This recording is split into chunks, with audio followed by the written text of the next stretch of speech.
책도 읽어야 할 것도 넘쳐나는 요즘 우리가 흘려보는 콘텐츠 한 페이지를 함께 들춰보는 시간 팟캐스트 38페이지 프로젝트 38의 심입니다. 여러분 또 왔어요. 네, 반갑습니다. 네, 2025년 6월의 어느 날 일요일입니다. 네, 아마도 다시 만난 세계에서 일상을 즐기고 계실 것 같은데 굉장히 궁금하네요. 그리고 우리 지금 녹음하는 이 시점이 좀 장마 기간이 시작된 것 같아요. 다행히 오늘은 비가 오지 않고 있는데, 네, 이 손조심은 다시 만난 세계에서 어떻게 즐기고 있는지, 네, 좋아하는 사람은 좋아하고 싫어하는 사람은 건너뛴다는 손조심의 근황 토크 가보도록 하겠습니다. 또 오늘의 문은 또 근황 조평이 열어줘야 하지 않겠습니까? 아닌가? 오늘은? 네, 오늘은 저부터 가겠습니다. 오늘은 왜냐하면 되겠습니다. 제가 너무 신나는 일이 있었어요. 며칠 전에 서울국제도서전에 갔었거든요. 거기에 이제 제가 작년에 손상된 행선에서 더 나은 파고 상상하기라는 책을 명작이죠. 아직도 안 보신 분 지금 당장 명작이랍니다, 여러분. 네, 지금 당장 구매 버튼. 이제 그 책을 낸 출판사가 메멘토라는 1인 출판사인데요. 이 메멘토 대표님이 5명의 여성 1인 출판사 대표님들이랑 같이 출판하는 언니들이라는 어떤 연합 모임 같은 걸 만드셨어요. 그래서 거기서 책 이제 막 나오고 이러는데 요번에 서울국제도서전에서 거기서 같이 만든 책 우리 일의 미래라는 책이 나오고 각 출판사의 말하자면 대표 저자라고 이제 대표님들은 표현을 하는데 어쨌든 이제 뭐 같이 작업을 하고 싶은 저자들이 5명이 모여가지고 글을 쓰고 이렇게 한 책이 나왔어요. 제가 필자로 참여를 했는데 그 책에 사인회가 있었던 거예요. 저부터 시작해서 6명의 필자가 같이 했는데 착착착 1시간씩 사인회를 3일에 걸쳐서 했어요. 그래서 가서 좀 내가 가면 그래도 사람들이 많이 모여들고 하면 좋겠다. 그래야 메멘토의 책도 좀 팔리고 책도 좀 이렇게 소문이 나고 하지만 5분 정도 오셨다. 5분 소중한 5분. 소중하죠. 네. 친구 넷, 모르는 분 1분 이렇게 오셨는데 근데 너무너무 반갑고 좋았던 게 이 모르는 분. 제가 처음 뵌 분이 누구였냐면 바로 38페이지의 구독자셨던 거예요. 그래서 감동 스토리네요. 한 25분 정도 실존한다는 구독자. 유니콘인 줄 알았던 구독자분께서 오셔서 이제 책을 구매하시고 38페이지 잘 듣고 있다라고 얘기해 주셔가지고 너무 감사하네요. 근데 또 막 손을 버들버들 떨면서 너무 반가운 나머지 들어주셔서 감사합니다. 이게 문법에 맞는 건지 아닌지 잘 모르겠다. 누가 책에 이렇게 사인을 하나? 뭐 이런 생각을 하면서 감사 메시지를 드렸다. 그래서 이 세계에 존재하는 유니콘 같은 여러분. 우리 언젠가 한번 뭔가 라이브 방송 같은 걸 해가지고 유니콘님들을 만났으면 좋겠네요. 그렇죠. 나 너무 떨려. 어떻게? 아니 근데 이게 정말로 신기한 게 영화를 이제 한 편씩 올릴 때마다 그래도 구독자가 쭉 꾸준히 늘고 계세요. 그래서 저희 너무너무 반갑고요. 맞아요. 특히 유튜브 같은 경우는 이제 곧 400 구독자를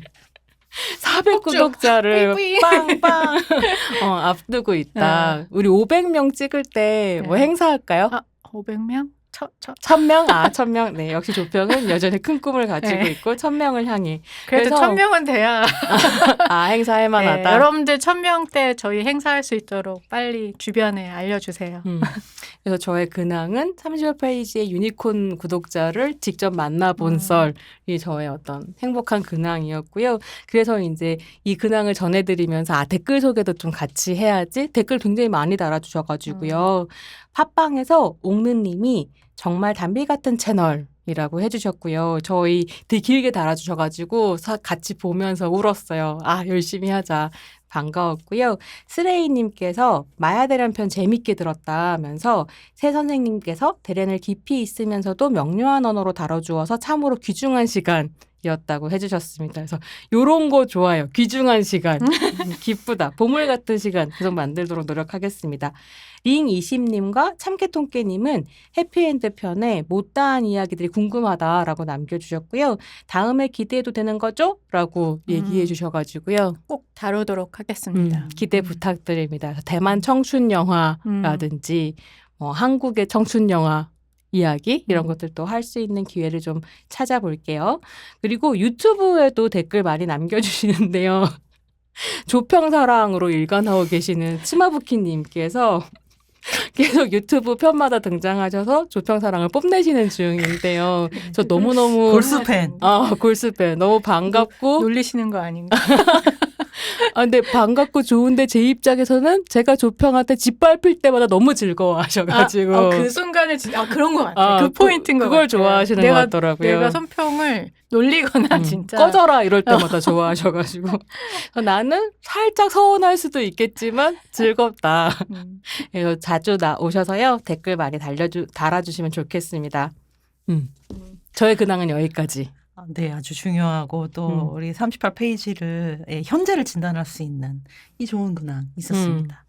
또 그거 말고도 사실은 이거 근황하면 조평인데 조평의 근황 토크를 기다리는 우리 치마부키님을 위해서 근황 요정이라 그랬어 심지어. 최영 내가 보니까 부끄러워지겠지. 수아부키님이 누가 괴로워하는 걸 좋아하시는 것 같아. 내가 짓밟히거나 내가 조평이 근황 때문에 고통스러워하거나. 괴로워하시거나 이걸 좋아하시는 것 같아. 그거 말고도 또 우리 댓글에 답변을 해줄 만한 또 조평이 해줄 만한 이야기가 있었던 것 같아요. 네네. 그래서 저는 오늘 제 근황이기도 한데 이 댓글 읽고 그렇잖아도 그때 그 해피엔드 편에서 이제 제가 학교에서 있었던 이제 에피소드를 이제 들려드리면서 저희가 이제 고등학교 때 미음자 학교였는데 이제 벌을 받은 학생들을 그 미음자 네모난 데에다가 정치적 행동을 했다는 이유로 이제 청소를 시키게 했고 그래서 저희가 이제 저항의 의미로 종이 비행기를 날렸다 이런 아름다운 부분만 이야기했었잖아요. 근데 그 다음이 사실 제가 이야기하려다가 어떻게 보면 더 중요한 이야기일 텐데 시간상 제가 이제 잘랐어요. 근데 너무 정말 진짜 감사했어요. 물어봐 주셔서. 사실 그게 더 중요한 이야기인데 그때 정말 드라마틱하게 비가 오고 있었거든요. 영화네 또. 네, 진짜 영화처럼. 그래서 종이 비행기를 막 날렸는데 막 이게 비에 젖어가지고 이게 잘 날리지도 않고 그리고 막 바닥에 막 지저분하게 떨어졌는데 그걸 또 그 학생들한테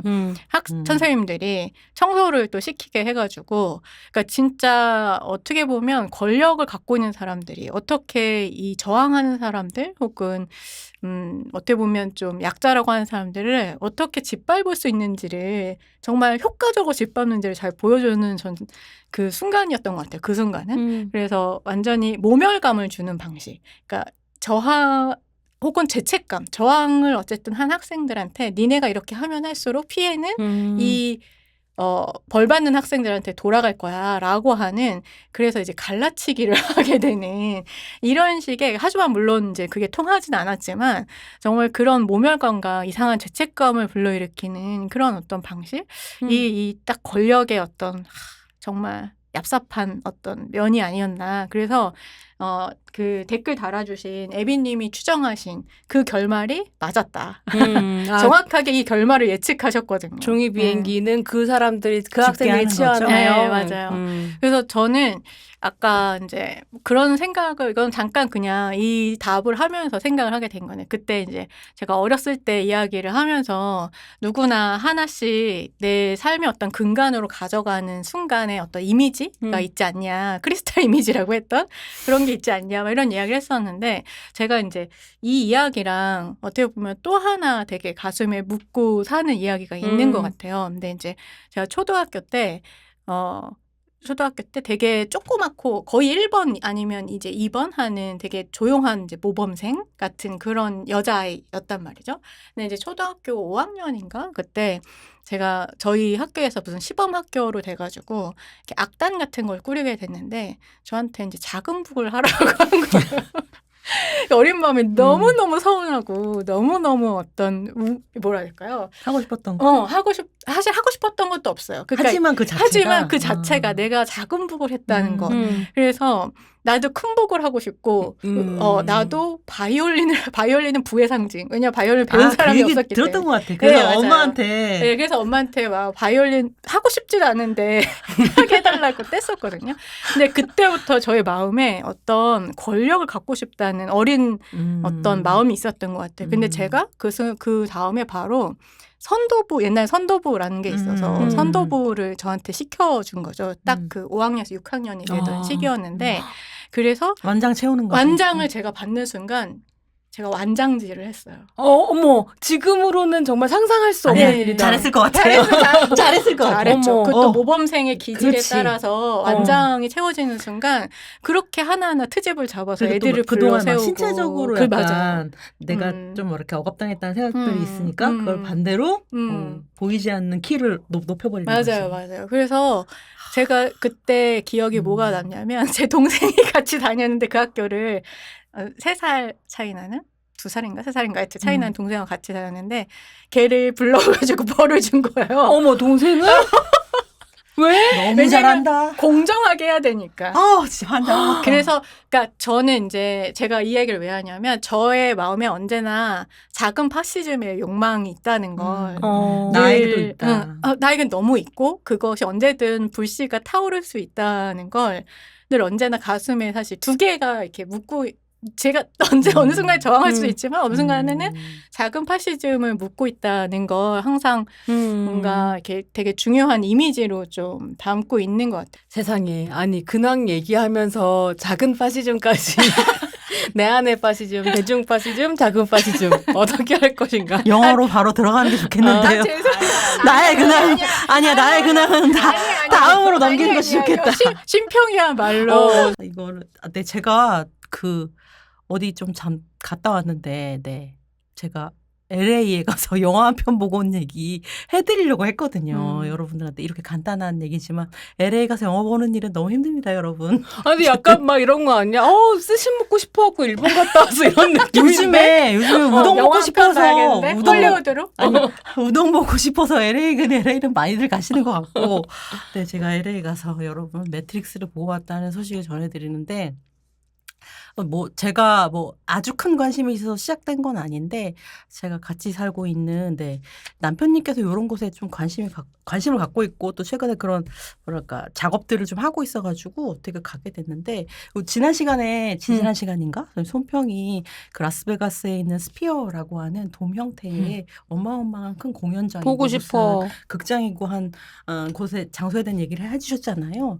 이게 근데 그 스피어라고 하는 공간은 사실 엄청 크거든요. 엄청 큰데 제가 LA 가가지고 봤던 그 공연장, 극장이라고 할 수 있는 코즘이라고 하는 거는 그보다 훨씬 더 작은 형태입니다. 그래서 관객으로 치면은 관객석은 한 300명 정도 들어가는 거고 이제 코즘은 제가 생각하기에는 코스모스에서 앞에 코스까지만 따온 것 같아요. 그래서 본래 이 상영관은 360도 LED 돔으로 되어 있고 엄청 비싸겠다 진짜. 네, 찾아보시면 여러분들 보실 수 있어요. 엄청나게 많이 되어 있는데 어떻게 보면 요거는 엔터테인먼트 기업으로 시작이 되어서 360도 그러니까 전체적으로 LED를 가장 우리가 인간이 잘 볼 수 있는 방식으로 여러 가지 테스트를 해가지고 이렇게 동그랗게 돔 형태로 구현한 거예요.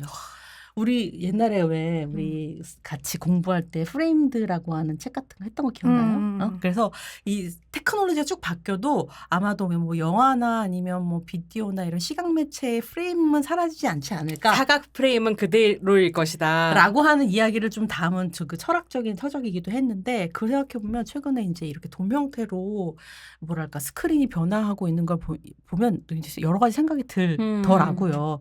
그래서 요 코즘이라고 하는 그 엔터테인먼트 회사이기도 하고 자기네가 운영하고 있는 극장, 공연장, 뭐 엔터테인먼트 장소라고 할 수도 있는데 이제 요게 지금 LA에 생겼고 그다음에 댈러스가 이제 이 두 개가 생겼고 그다음에 뭐 피츠버그랑 그다음에 하나는 뭐 포츠워스라고 하는데 이렇게 진행이 되고 있다고 해요. 근데 포츠워스 같은 경우는 박물관이고 주로 박물관 형태고 그래서 이름에서도 아시다시피 주로 우리 맨 처음에 큰 스크린들이 대형화될 때 처음에 뭐 그런 거 있잖아요. 뭐 우주라든지 아니면 자연이라든지 엄청난 거대한 폭포, 해양이라든지 이런 것들을 실감나게 경험하는 아이맥스에서 옛날 맞아요. 근데 코즘도 맨 처음에는 이제 그런 걸로 많이 시작을 했어요. 우주나 해양 다큐 같은 것들을 하는 프로그램들이 있고 또 한편으로는 이거의 가장 메인 사업은 이제 한국은 그렇게 우리는 그렇게 스포츠를 어디 바나 이런 데 가서 하는 게 조금 약한데 이제 미국 같은 경우는 스포츠바가 엄청나게 하잖아요. 그러다 보니까 이제 이 스크린 시설? 이 LED 시설이라고 하는 게 일반적인 바 같은 데도 많이 이렇게 설치가 되어 있고 한데 어떻게 보면 이 코즘의 메인 주력 상품은 그러니까 이 야구나 농구나 이런 거 있잖아요. 그리고 얘네는 땅이 넓으니까 그다음에 얘는 사실 시차도 있잖아요. 그러다 보니까 그거를 현장감 있게 볼 수 있게 구현을 한다고 하더라고요. 근데 가장 사실 그거를 찍을 때부터 이 360도 도면서 구현하도록 찍기 때문에 사실 진짜 그 안에서 1열에서 농구를 보고 있는 것 같은 느낌이 들어요. 진짜로. 궁금하다. 가장 실감나는 건 그거예요. 근데 이제 그것만 가지고는 서비스가 안 되겠죠. 그래서 이제 영화로도 너무 온 것 같고 그거를 처음으로 시도한 게 바로 매트릭스였던 거예요. 너무 잘 어울릴 거. 너무 잘 어울린다고 나도 생각했어요. 매트릭스가 1999년에 개봉을 했고 여러분들도 다 아시다시피 어떤 건지 아시잖아요. 어떻게 보면 이 매트릭스라고 하는 어떻게 보면 버추얼 리얼리티 안으로 이렇게 들어가서 그 현실과 그다음에 가상 공간을 넘나드는 거잖아요. 그래서 이 코즈움이라고 하는 상영관 자체에서 이렇게 이 영화를 보게 되면 가상 공간 안에 이렇게 진짜 이머시브하게 몰입하게 하는 장치를 가장 잘 보여줄 수 있는 작품이 바로 매트릭스였던 것 같아요. 시작이 너무 좋았다. 그리고 매트릭스가 올해 25년 됐다고 하더라고요. 25주년을 맞이해서 매트릭스를 어떻게 보면 이 상영 프로의 제목은 매트릭스 인 shared reality인데 요 코즘이라고 하는 회사가 지금 밀고 있는 어떻게 보면 이 몰입형 경험의 핵심 키워드가 shared reality예요. 공유된 현실. 이라고 하는 거니까 이 현실 사실 영화 자체가 집단환상이라고 불러왔잖아요. 그 집단환상이라고 하는 말을 약간 뒤집었다라는 생각이 들기도 하거든요. 저는. 그래서 공유하는 현실을 너에게 경험할 수 주겠다라고 하면서 워너랑 같이 이제 워너에서 받아가지고 리틀 시네마라고 하는 곳에 작업을 해서 그 영화를 이제 6월 5일 11시 59분에 개봉을 했거든요. 그 첫 회를 보고 왔다. 네, 밤 11시에 59분. 거의 그냥 가서 영화 보고 다시 왔다. 거의.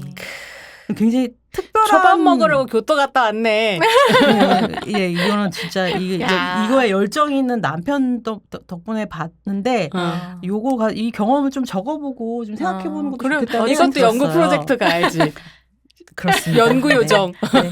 하나도 안 하고 있는 연구에 지금 테마만 계속 늘어놓고 있는데 그래도 굉장히 신비로운 경험이었어요. 그래서 예를 너무 재밌었겠네요. 예를 들면 중요한 재미있는 2개만 딱 이제 말씀을 시간 드리면 없어. 여러 개가 있는데 그거 있잖아요. 뭐 우리가 네오가 매트릭스 안을 초록색 숫자를 보는 장면 있잖아요. 거기를 진짜 그 안으로 같이 빨려 들어가는 느낌. 그거 너무 재밌을 것 같아. 그런 거랑 막 디지털 숫자 같은 거 막 그리고 떨어지는 일본어 간지랑 이런 거 섞여서 뚝 그리고 막 떨어지는 거. 하얀 가상 공간에서 이제 네오랑 모피어스랑 트레이닝하는 장면 있잖아요. 그런 건 전체가 다 하얗게 다 보인다든지. 그러니까 결국은 어떤 방이 되는 것 같아요. 이제 프레임이. 그러니까 사실 VR도 방의 프레임이라기보다는 되게 방의 느낌이잖아요. 그리고 이제 VR은 사실 번거롭잖아요. 이게 개인 장비도 좀 필요하고. 근데 이거는 그렇지는 않다. 그냥 자유롭게 내가 딱 들어가면 그걸 느낄 수 있는. 우리 언제 한번 그 프레임의 확장이라고 하는 거, 그럼 변형이라고 하는 거에 대해서 얘기할 수 있으면 네 좋을까? 그거는 컨퍼런스 주제 아닙니까? 다음에 네, 언젠가 네. 한번 네. 다뤄보도록 하겠습니다. 미시파시즘에 이은 어떤 네, 미디어의 전환. 네, 몰입형 경험에 대한 근황이었습니다. 사실 막 쉐어드 리얼리티라고 할 때 그 리얼리티를 어떻게 규정할 거냐 이런 얘기 너무 해보고 싶지만 네, 해보고 우리 지금 싶어요. 근황 25분째 하고 있고 본방 들어가야 된다. 그만하시죠. 네. 가볼까요? 그러면 네. 근황 정리하고 이제 이번 영화로 들어가 보도록 하겠습니다. 네, 손조심이 7화의 요즘 시리즈로 골라온 영화는 바로 네, 강영철 감독의 7년 만의 신작 하이파이브입니다. 많이 보셨죠? 네, 보신 분들 많죠, 여러분. 아마 최근에 극장에서 그나마 한국 영화 보러 간다 싶으면 아마 다 이 영화 보셨을 텐데 사실 이 영화는 평단과 대중의 반응이 골고루 그래도 호평인 편이에요. 그럼에도 불구하고 아직 손익분기점을 넘지는 못했다고 하더라고요. 이 영화 우리가 이 방송이 올라갈 때쯤까지 남아있을까 싶긴 한데 여러분들 열심히 보시면 한국 영화 최근에 여러 가지로 조금 불안불안한 점들이 있는데 여러분들이 조금 도와주시면 좋을 것 같기도 해요. 재미도 있습니다. 물론. 요거는 5명의 평범한 이들이 등장하는 정의를 하자면 한국형 히어로물 이라고 할 수 있을 것 같아요. 저는 요렇게 한 줄 평이라고 하면 이렇게 정리할 수 있을 텐데 좀 이따 한 줄 평 들어보기도 하고 그 전에 어떤 영화인지 줄거리 먼저 듣고 가도록 하겠습니다. 손평 줄거리 손. 네, 줄거리 소개해드리겠습니다. 오늘의 영화 하이파이브. 2021년 11월에 크랭크업을 하고 2023년 개봉을 준비하고 있었던 작품이거든요. 개봉하기까지 좀 시간이 걸렸는데요. 소위 유아인 리스크가 터지면서 좀 개봉이 밀렸습니다. 올해 이병헌 유아인 주연의 승부가 개봉을 했고요. 이어서 이제 하이파이브도 관객을 만날 수 있게 됐죠. 영화는 장기 이식이 이루어지는 병원에서 시작이 됩니다. 정체를 알 수 없는 한 인물의 심장, 신장, 췌장, 간, 폐, 안구가 각각 그 장기를 필요로 하는 사람들에게 가게 됩니다. 태권소녀 박완서는 심장, 시나리오 작가 지명생 박지성은 폐, 야쿠르트 아줌마 김선녀는 신장, FM 작업반장 허약서는 간, 그리고 힙스터 백수 황기동은 안구를 받게 됩니다. 그리고 그 장기의 특성에 따라 특이한 초능력을 갖게 되는데요. 그렇게 평범했지만 하루아침에 초능력자가 되어서 어안이 벙벙한 이들이 뭉쳐서 히어로 그룹 하이파이브를 결성하게 됩니다. 문제는 나머지 장기, 바로 췌장의 행방이었습니다. 그 췌장은 누구에게 갔는가? 그 주인공은 바로 아주 파워풀한 사이비 종교 새신교회 교주 영춘이었습니다. 췌장이 가진 초능력은 타인의 각종 능력을 흡수하는 것인데요. 이제 자신 외에 5 초능력자를 찾아 모든 능력을 흡수해서 영생하는 신으로 거듭나려는 사악한 영춘과 그의 폭주를 막고 세계를 구하려는 하이파이브의 대결이 시작됩니다. 38페이지가 처음으로 소개하는 액션 코믹 활극. 지금부터 차차치 파헤쳐 보겠습니다. 조평 왜? 나 출발 비디오 여행인 줄. 그래서 막 유튜브, 그러니까 우리도 유튜브를 하지만 이게 되게 유튜브에 이제 영화 소개하는 그런 채널들 되게 많잖아요.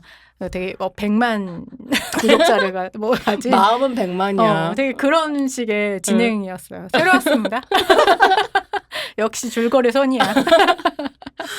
예, 이 한 줄 평 얘기를 좀 해보면 좋을 것 같은데 저는 사실 이 영화를 개봉 첫날 첫 화를 가서 봤어요. 그래가지고 아침에 가가지고 봤는데 너무 참 정말 한없이 가볍고 한없이 정말 약간 현실 맥락 때문에 더 그랬던 것 같기도 해요. 너무 그동안 이런 영화 이렇게 웃고 떠들고 즐거운 영화 없었거든요. 그래서 그리고 사실 강영철 감독의 전작을 쭉 보면서 사실 진지하게 그냥 거의 흘려보냈지 진지하게 생각해보진 않았거든요. 좀 이따 얘기하겠지만 우리 예전에 전쟁과 여성영화제에서 스윙 퀴즈 할 때도 손평이 이거 하자고 했을 때도 난 그 영화 너무 가볍고 제일 싫어했어. 싫다고 그랬는데 이제 그거 끝나고 막 동영상 펜질하고 막 지금 난리 났는데 어쨌든 영화 보고서 이 감독의 어떤 키치함 그다음에 막 그리고 동년배더라고요. 그래서 동년배의 재기발랄 이런 거에 좀 정말 가볍게 빠져들었던 것 같아요. 너무 웃으면서 그래서 봤습니다. 심평이 보고 나오자마자 우리 단톡방에 나 강영철 좋아하네 이렇게 남겼어요. 저도 바로 보러 웃겨라. 갔거든요. 그 왜냐면 이렇게 딱 좋다는 얘기를 진짜. 잘 안 하니까 맞아, 보통 맞아. 때. 그래서 저도 거의 바로 보러 갔던 것 너무 같아요. 웃겼어요. 너무 웃었어요. 음. 두 분은 어떻게 보셨는지. 음. 나는 한 줄 평. 너희들은 해봐라. 막. 저는 이제 요거 뭐 한 줄 평이라고 얘기가 좀 그렇지만 해보면 뭐 장기 초능력의 새로운 조립식 영웅담 뭐 요 정도로 장기 초능력이라고 하는 이 새로운 설정 그래서 장기에 초능력이 붙어 있다. 그쵸. 음. 장기를 통해서 어쨌든 네. 초능력을 발휘를 하게 되는 장기 이식을 받고 하는 이런 설정이 저한테는 진짜 굉장히 새롭고 너무 재미있고 이게 되게 많은 가능성을 갖고 왜냐하면 요 최근에 이제 영웅 시리즈 같은 것들을 보게 되면 특히 뭐 그 중에서 가장 성공했다라고 이야기하는 이제 마블 같은 경우를 보면 어쨌든 조립식 서사 방식이잖아요. 모듈형이라고 이야기하는 세계관을 구성하는. 그렇죠. 세계관을 구성해서 각 캐릭터들이 있고 각 캐릭터들의 영화가 있는데 각 개별 영화들이 있고 그래서 모두 다 어떻게 보면 조연이자 주연이 될 수 있는 그리고 이들이 언젠가는 다시 어셈블 해가지고 모여가지고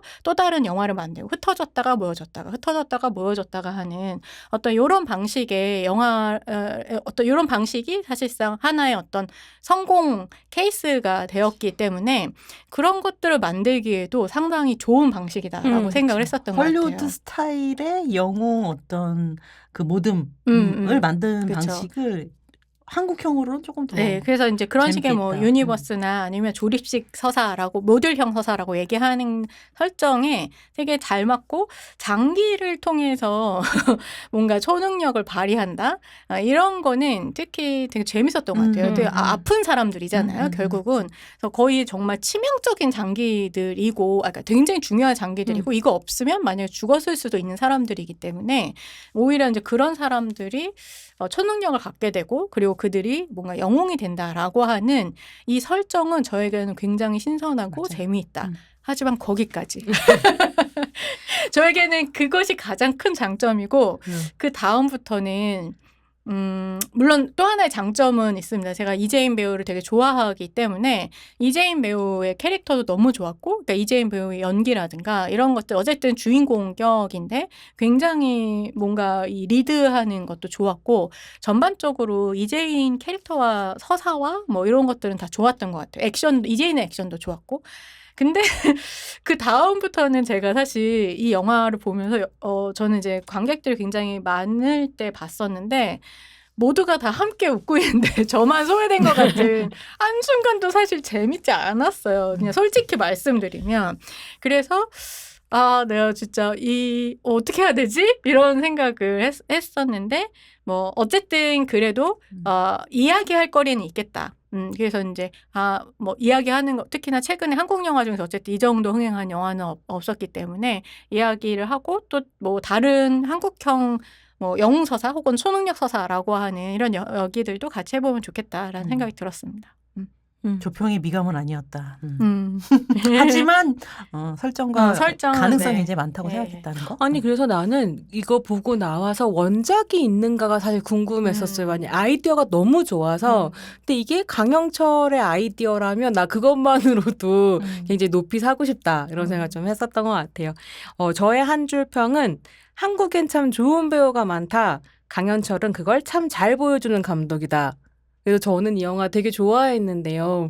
뭐 영화에 대한 이야기는 앞으로 차차 나누겠지만 그냥 배우들 보는 재미만으로 좀 충분했었던 것 같아요. 그래서 강현철 감독의 작품을 좋아하느냐 하면 그렇지는 않은데 사실 이렇게 뭐랄까 써니를 너무 안 좋아하기 때문이기도 하거든요. 그런데 이제 스윙키즈랑 하이파이브까지 와서는 그의 영화가 언제나 좋은 배우들의 모습을 좋은 배우들의 어떤 좋은 모습을 보여주는데 정말 최선을 다한다. 그런 것들은 좀 확인을 할 수 있었던 것 같고요.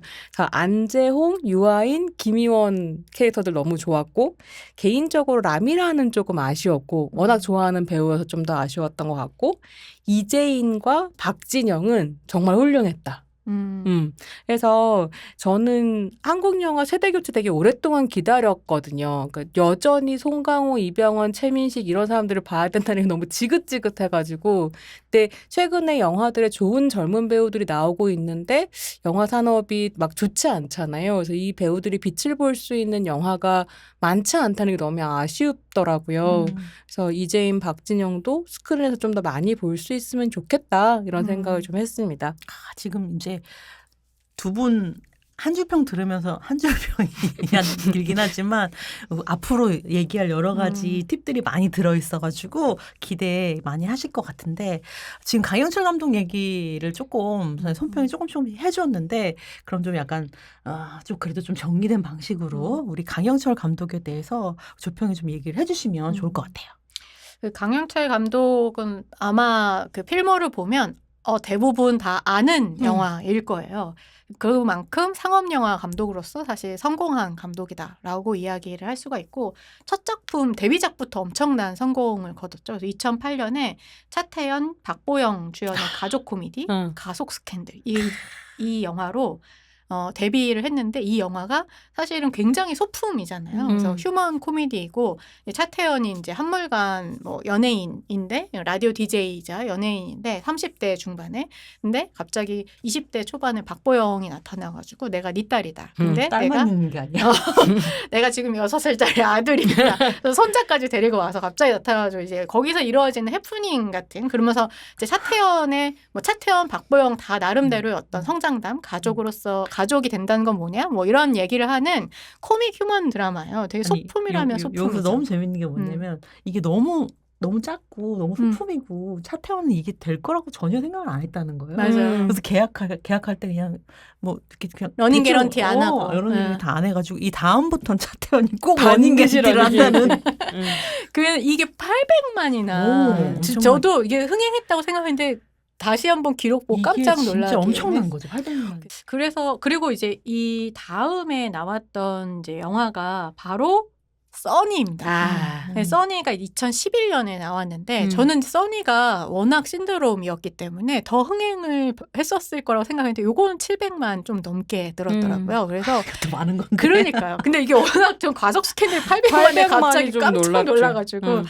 이 두 영화가 연이어서 사실 그렇게 둘 다 물론 써니는 뭐 배우도 좀 많고 그 다음에 역사 시대극이 좀 그러니까 80년대 시대가 좀 들어가 있기 그쵸, 때문에 80대 후반. 뭐 약간의 돈이 더 들어갔겠지만 그래도 뭐 다른 영화들만큼 돈이 그렇게 많이 들어간 영화 왜냐하면 둘 다 배우들을 선택할 때 아까 손평이 얘기한 것처럼 배우를 진짜 잘 살린다라고 했는데 그런 자신감이 있어서인지 그렇게 다 신인 배우들을 주인공으로 이제 캐스팅을 했단 말이에요. 그래서 이제 써니 같은 경우에도 여기에 나왔던 배우들이 정말 다 스타가 됐죠. 뭐 심은경, 민효린, 남보라, 박진주, 강소라, 김민영, 김보미 이곡에 이제 칠공주로 나왔던 그 친구들이고 나중에 이제 중년 배우들 같은 경우는 뭐 진희경이라든가 유호정 같은 이제 사실상 예전의 스타였지만 사실 지금은 개런티가 그렇게 높지 않을 것 같은 반물 정도 간 한물이라고 하긴 그렇지만 근데 여전히 뭐 드라마에 나오지만 사실 뭐 이렇게 주인공으로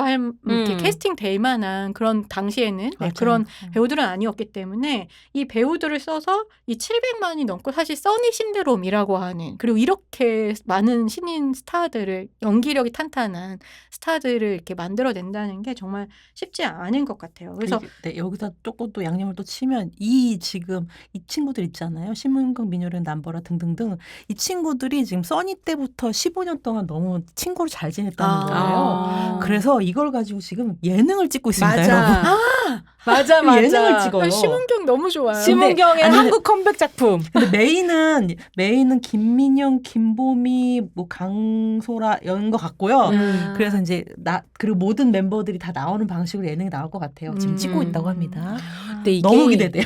그러니까 내가 강영철을 안 좋아한다고 얘기했지만 또 선이도 별로 안 좋아한다고 얘기했지만 어쨌든 2008년 과속 스캔들, 2011년 써니라고 하는 작품의 위치는 어떠냐면 이 시기가 이제 남성 주인공 영화들이 박스오피스에서 다 치고 올라와서 상위를 차지하고 여성 주인공 영화들이 잘 안 만들어지거나 만들어져도 흥행 못하던 그 시기로 넘어가던 때거든요.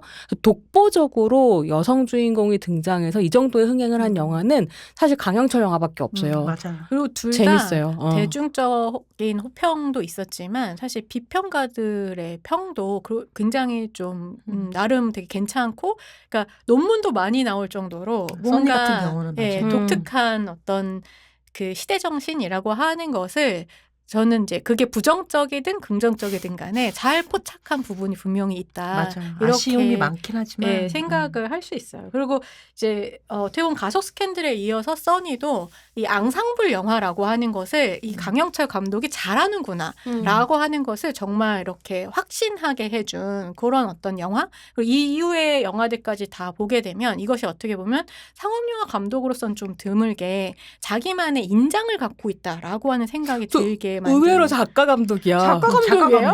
완전 작가 엄청 감독. 분명해요. 그러니까 진짜. 되게 분명해요. 캐릭터는. 맞아요. 신인 배우를 쓴다라든가 아니면 앙상블 어떤 서사를 써서 그쵸. 캐릭터들을 굉장히 잘 살려주고, 그러니까 캐릭터를 잘 살리기 때문에 배우가 잘 사는 거거든요. 결국은. 맞아요. 그래서 그리고 그 캐릭터들의 어떤 균형이라든가, 그러니까 조연이라 하더라도 이렇게 소비되거나 도구화되지 않게 만드는 뭐 그런 어떤 부분들은 분명히 되게 주목할 만하다라는 거고. 그또 남녀 주인공이 등장을 한다고 하더라도 강영철은 거의 여성 주인공을 메인으로 두고 작업한다고 해도 과언은 아니에요. 네. 맞아요. 그래서 이제 그 다음에 근데 이제 약간 시기가 좀 길었는데 타짜 2를 만들게 됩니다. 사실 전 이 영화는 뭐 그만 얘기하지 맙시다. 네. 넘어갈까요? 넘어가요. 네, 넘어가도 될 것 같아요. 이게 안나푸르나 이따가 얘기할 텐데 그 제작사 만들어지면서 그냥 이제 그 이한나 PD랑 그 감독이 돈을 벌어야 해서. 그래서 만든 것 같다. 이거 그럴 수 타짜가 있어요. 뭐 1 누가 했지 누가? 최동훈 감독. 최동훈이 안 한다고 하고 뭐 여러 가지 이유가 있었던 것 같더라고요. 맞아요. 이건 넘어갑시다 네. 여러분. 많이 엎어지면서 이게 되게 돌았던 프로젝트예요. 그래서 그 다음에 이제 만든 게 어떻게 보면 역시 써니를 잇는 작품이다라고 할 만한, 강영철 작품이다라고 할 만한 스윙키즈죠. 2018년에 만든. 내 베스트. 저도 제 베스트. 난 하이파이브. 근데 이제 요거는 이제 한국 전쟁 배경으로 해서 포로 수용소를 거제 포로 수용소를 배경으로 해서 도경수와 이제 여러 사람들 역시 앙상블의 그쵸, 영화라고 이야기할 수 있는. 이거는 뮤지컬 원작에 있는 작품이었죠. 네. 그래서 이 작품이 있었고, 그러니까 사실 또 스윙키즈까지 가게 되면 또 다른 인장을 볼 수 있는데 바로 음악과 춤이라는 겁니다. 그래서 모든 액션 장면이 마치 춤을 추듯이 만들어지거나 꼭 액션이 아니라 우리가 흔히 생각하는 액션이 아니라 하더라도 뭐 예를 들어서 써니의 그 시위 장면 안에서 그 여학생들이 이렇게 휘말리는 장면 있잖아요. 시위대 속에. 그 장면 같은 경우를 이제 뭐 너무 다 비판적으로 많이들 보지만 춤추는 것처럼 표현을 한다라든가. 뮤직비디오 같은 그다음에 느낌을 주죠. 심은경의 이제 이런 식의 되게 신들린 것 같은 약간 그런 몸짓이라든가 이런 것들이 신체를 굉장히 잘 쓰는 어떤 그래도 상업영화 감독 가운데 하나다라고 얘기할 수 있고, 아마 그건 나중에 이제 심평이 얘기해주겠지만 음악 특히 올드팝들을 잘 쓴다라고 하는. 뿐만이 아니라 한국 가요도 굉장히 잘 써요. 그러니까 뭐 그 올드팝에 어쨌든 한국하고 뭐 미국 맞아. 다 8, 90년대 정통한 그 옛날 걸 잘 쓴다라고 하는 것이 있는 것 같고요. 그리고 나서 이제 하이파이브인데, 하이파이브는 아까 얘기해 주신 것처럼 너무 좀 아쉽게 좀 타이밍이 진짜 좀 아쉽긴 한 것 같아요. 예, 이게 너무 늦게 개봉을 해서 뭔가 약간 시대가 살짝 늦은 느낌 같은. 그럴 수밖에 없을 것 같아요. 아까 손평이 얘기하면서 했지만 21년에 다 찍었고 아마 뭐 후반 작업 잘했으면 22년 말이나 23년에 했겠죠. 이제 코로나 때문에 아마 더 밀리다가 23년에 이제 아마 개봉을 하려고 했는데 초에 했을 것 같은데 네. 그때 이제 이제 이슈가 또 맞물려서 우리 배우 이슈가 맞물려가지고 무빙에 어떻게 보면 한국형 히어로에 대한 선점을 조금 뭐 뺏겨가지고 맞아. 아마 강영철분들 많이 아쉬워하지 않았을까라는. 왜냐하면 그때 무빙이 나오기 전에 뭐 나중에 얘기했지만 경이로운 소문이라든가 뭐 그다음에 염력은 좀 그 이전의 영화이고. 그쵸. 하여튼 이런 드라마 시리즈들이 조금 나왔는데 그때 같이 나오거나 아니면 그 좀 전에 나왔으면 좀 사실 훨씬 제일 더 선점할 수 있었고 좋았을 우리가 지금 영화죠.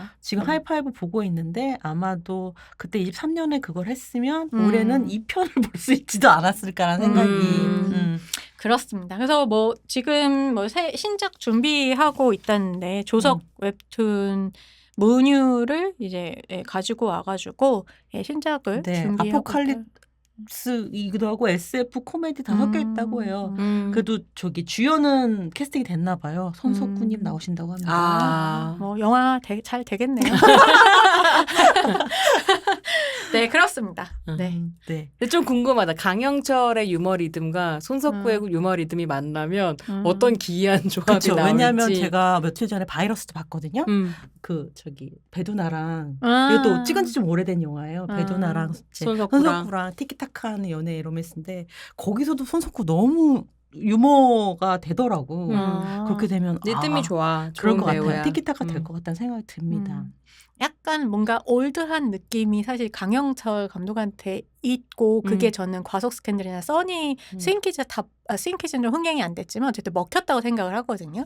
근데 뭔가 하이파이브까지 오니까 그러니까 이게 뭐 올드해서 살짝 올드해서 익숙하고 그래서 대중들한테 좀 약간 향수의 어떤 측면에서 먹혔던 부분이 난 올드하지 않다. 내 유머 감각은 올드하지 않기 때문에 웃기지 않다. 아니야 그런 게 아니에요. 그런 게 아니라 하이파이브에서 약간 잘 되나 이런 생각이 저는 들기는 좀 하는 것 같아요. 이전에는 그게 되게 잘 맞았던 것 같아요. 뭔가 그러니까 연출력과 뭐 이런 걸 타이밍이나 이런 걸로 근데 뭔가 좀 하여튼 궁금하다. 그러니까 하이파이브에서는 그래도 나름대로 조금 MG 감각을 좀 많이 좀 살려보려고 노력은 했던 것 같아요. 이제 그게 앞으로는 강영철이 얼마나 그런 것들을 살릴 수 있는지 참 궁금하기는 한데 어쨌든 X세대의 어떨까 대중문화와 그다음에 아주 또 딥한 하위 문화는 아닌데 대중문화와 그다음에 하위 문화를 굉장히 잘 조합하고 결합하는 이 동년배의 감각이라고 하는 걸 제가 이 영화 준비하면서 사실은 모든 영화를 다 보니까 진짜 이 사람은 진짜 도장 빵빵 찍는구나 그 생각 진짜 많이 했거든요. 그래서 이제 좀 우리 강영철 감독이랑 그다음에 하이파이브 줄거리 얘기했는데 이제 영화 안으로 조금씩 좀 들어가면서 한번 얘기를 해보면 좋을 것 같아요. 강영철 감독이 작가성이 있고 특징이 있지만 그것 때문에 또 한계도 저는 굉장히 분명하다는 생각을 굉장히 많이 하거든요. 그리고 뭐 어쨌든 제가 이 영화에 그 많은 여러 단점들과 아쉬움에도 불구하고 빠졌던 건 이제 음악 때문이긴 하거든요. 왜냐하면 진짜 영화를 다 보니까 진짜 8, 90년대 음악을 진짜 잘 쓴다. 예를 들면 써니에서도 주인공 중에 2명 메인 주인공 이름을 김남이랑 하춘아라고 하는데 남이나 하춘아라고 하는 거는 진짜 80년대 이전에는 엄청나게 유명했던 남이가 그 김남이구나. 여성 심지어 빙글빙글이 나와요. 노래가 빙글빙글 나오고 그 빙글빙글이라고 하는 노래는 그 다음 작품에도 진짜 등장하거든요. 캐릭터 이름 막 짓는 막 지어요. 막 짓고 그리고 그렇게 이름을 아예 박아두기도 하고 그리고 또 보면 하춘아에 대해서 사실 얘기할 게 많은데 하춘아라고 하는 써니 캐릭터가 진희경 캐릭터잖아요. 그리고 이제 그 진희경은 이번에 하이파이브에서는 우리 영춘의 딸로 새신교의 교주의 딸로 등장을 하기도 하는데 그러니까 그런 식으로 자기 전작들을 사실은 후기작부터 다 박아두기도 하거든요. 연결시키는. 네. 그리고 이제 얘를 또 과속 스캔들에서 과속 스캔들에서 나중에 차태현이 광고를 찍을 때 아주 따뜻한 생명보험 광고를 하나 찍거든요. 그 생명보험 광고가 써니에 가면 써니에 등장하는 그 여러 주인공 중에 한 명의 장미가 보험회사 판명인데 그 보험회사의 간판으로 차태현이 딱 등장해요. 그런 식으로 계속적으로 반복해서 사용을 하더라고. 자기 세계를 자기 유니버스를 구축하네. 그리고 거기 이제 선생님을 찾아가가지고 선생님한테 선생님 잘 지내시냐고 우리 주인공이 이제 주인공이 이제 다른 친구들 찾으려고 선생님 찾아가는데 선생님이 뭐라고 얘기하냐면 자기 할머니 된다는 거예요. 왜 할머니가 되냐면 우리 딸인지 아들인지가 과속해가지고 할머니가 된다는 거예요. 이제 그런 식으로 자기 작품을 계속해서 아유 재밌게 사시네 강영철 감독님. 언급을 하더라고. 언급을 하고 그다음에 나름 배우도 작가적 욕망이 있어요. 그 배우도 과속 스캔들에 나왔던 배우가 써니에 나오고 음. 써니에 나왔던 배우가 스윙키즈에 나오고 배우들도 사실은 조연들 중에 연결성들이 있어요. 예를 들면 오정세 같은 배우만 생각을 해도 타짜에도 등장을 하고 스윙키즈에도 등장을 하고 요번에 하이파이브에도 등장을 하죠. 그런 배우 연결성도 있고 그리고 이 진희경이 하춘아도 요번에 보면 그 새신교의 저 영춘의 딸로 등장하잖아요. 이름이 또 똑같아요. 춘아. 똑같은 이름으로 등장을 해요. 똑같은 이름으로 등장을 하고 그다음에 아까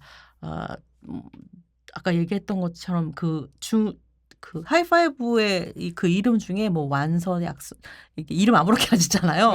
그 중에 기동이가 있거든요. 기동이가 유해한 캐릭터인데 이거는 써니에서 저기 차태현 손자 이름이 기동이었거든요. 그 이름을 또 가지고 와서 그대로 살리는 이런 방식을 늘 사용을 해요. 그래서 어쨌든 그러니까 캐릭터 그렇게 사는 거 자기 작품을 계속적으로 이렇게 인장처럼 인용하는 거 그래서 이제 팬이라고 하면 그런 거 찾아보는 재미가 굉장히 많을 것 같아요. 제가 빵 터진 건 딱 두 가지 이 영화에서 빵 터진 건 두 가지였는데 왜냐하면 첫 번째는 완서의 꿈 중에 하나가 뭐냐면 이재인 배우의 꿈 중에 하나가 뭐냐면 엑소를 너무 좋아해가지고 도경수랑 결혼하는 게 꿈이라는 거야. 아 그런 대사가 나와요? 나와요. 아 진짜? 내 기억도 안 나. 그러니까 나는 그게 보이면서 뭐 그런 장면이 있었던 기억나. 누구 아이돌 유아인이 그거를 너 이거 좋아하지?라고 하면서 설명을 하는데 도경수는 스윙키즈 배우였잖아요. 이런 식으로 이렇게 지금 소소한 심평이 도경수 팬이어가지고 내 귀엔 들렸다. 더 와닿았을 거야. 그런 게 너무 웃긴 거예요. 그리고 그 장면에서 너무 빵 터졌고 또 하나는 뭐냐면 이 영화에서 아마 많은 분들이 얘기할 텐데 여기서 프레쉬 매니저님이 타고 다니시는 카트 있잖아요. 야쿠르트. 네, 야쿠르트. 그걸 프레쉬 매니저님이라고 부르시는 분인데 걔 카트 이름이 코코래요. 코코. 그 모델 이름이 있대요. 그래서 카트 체이싱 장면이 있는데 거기서 음악이 나오거든요. 거기서 이제 80년대 후반에 굉장히 유행했던 음악인데 영국의 릭 애슬리라고 하는 트럭 운전사를 하다가 가수가 된 젊은 20대 남자의 Never Gonna Give You Up이라고 하는 노래 나와요. 이거 제가 중학교 때 너무 좋아했던 노래예요. 너무 빵 터진 거야. 이 노래를 여기다 쓰다니. 이렇게 끊임없이 달리는 카트에다가 나는 멈추지 않을 거예요 라고 하는 노래를 쓰다니 해서 너무 빵 터진 거예요. 전체적으로. 그래서 이 8, 90년대 음악을 진짜 뭐 나미 노래부터 시작해가지고 그다음에 태권브이 노래도 막 쓰거든요. 너무 신나게 잘 쓴다. 그래서 이 작품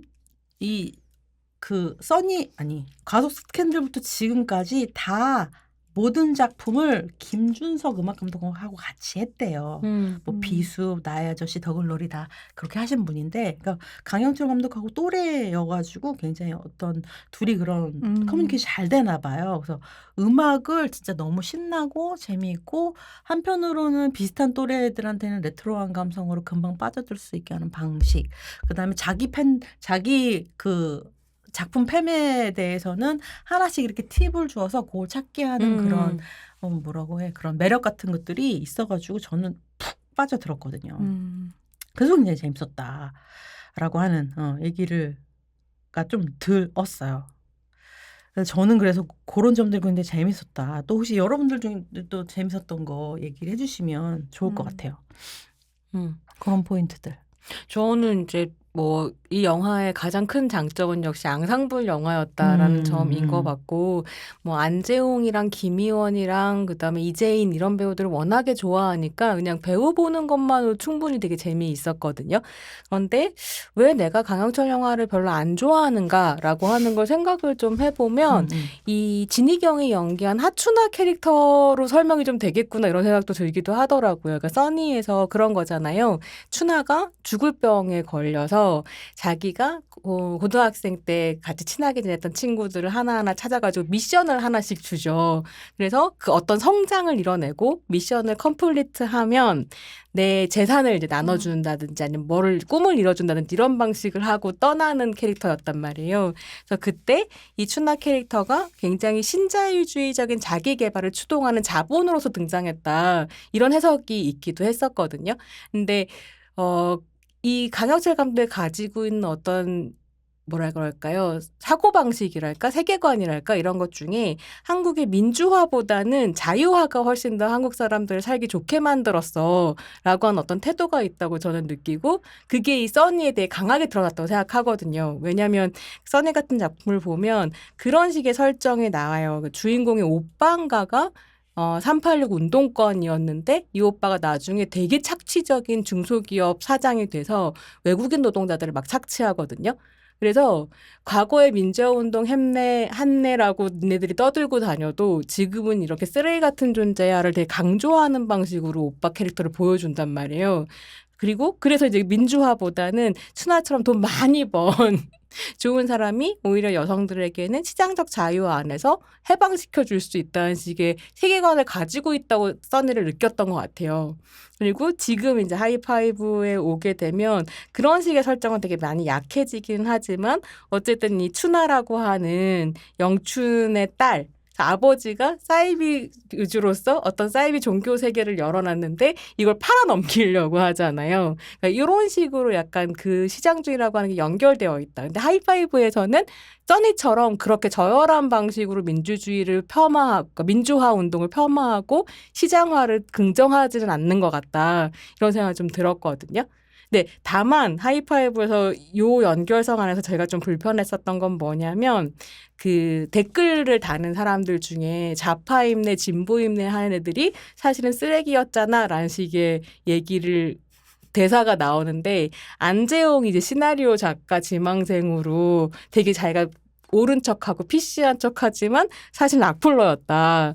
그리고 유아인이 연기하는 캐릭터는 굉장히 우파이거나 좌파들을 싫어하는 것처럼 보이지만 또 뭐 어떤 점을 가지고 있다. 그러니까 이렇게 그려주는 게 왜 꼭 저런 설정을 넣을까? 이런 이제 질문 같은 걸 가지게 되는 거죠. 그거를 조평이 좀 얘기를 해줬던 것 같아요. 우리 음. 미리 얘기할 때 이 영화가 지금 보면 그러니까 등장인물이 많다 보니까 어떻게 보면 다 그러니까 평범한 사람, 그러니까 또 그거를 좀 다른 말로 바꾸면 소시민들이고 각 뭐랄까 각 계층 어떻게 보면 각 범주를 대표하는 인물들처럼 보이기도 하잖아요. 그래서 그 얘기를 조평이 좀 해줬던 것 같은데.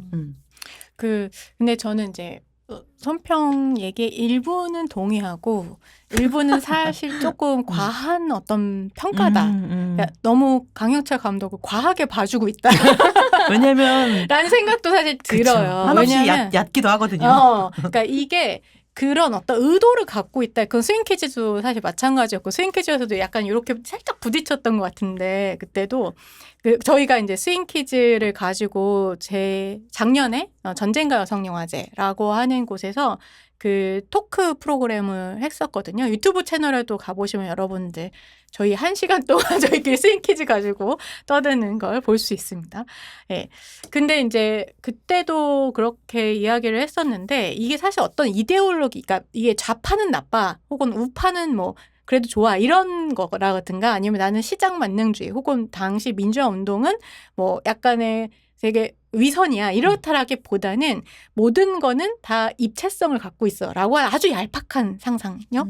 그러니까 모든 사람들은 다 일면만 사람들이 있는 게 아니라 알고 보면 얘 일면에는 이런 면도 있고. 그러니까 좌파라고 보이는 사람들은 어떤 사람들 가운데, 그러니까 다는 아니겠죠. 어떤 사람들 가운데는 이런 식의 악플러의 모습을 띠는 애들도 있고, 그다음에 우파라고 보이지만 이런 애들 가운데는 따뜻한 마음을 갖고 있는 애들도 있어. 그러니까 그게 남과 북을 다룰 때도 똑같은 거였던 거예요. 그러니까 그냥 공평하고 뭔가 모두가 다 그런 거야.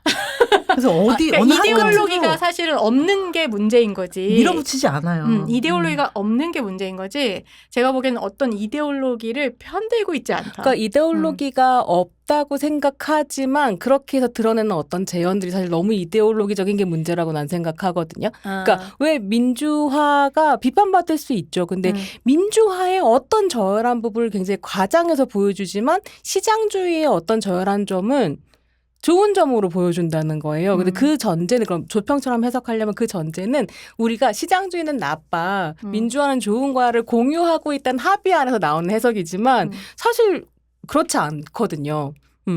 그래서 하여튼 그런 부분은 있다. 하지만 조평의 설명에 설득이 되곤 한다. 맨날 이 이야기를 나누면. 아니, 근데 저는 그래서 이 얄팍함이 상당히, 그러니까 이거는 그냥 뭐야 될까? 그러니까 물론 이제 메타적인 비평을 하면 아마 손평처럼 비평을 할 수 있을 테지만 약간 작가적 관점에서 보면 아무 생각이 없을 거다. 얄팍함이다. 그러니까 죄송합니다, 감독님.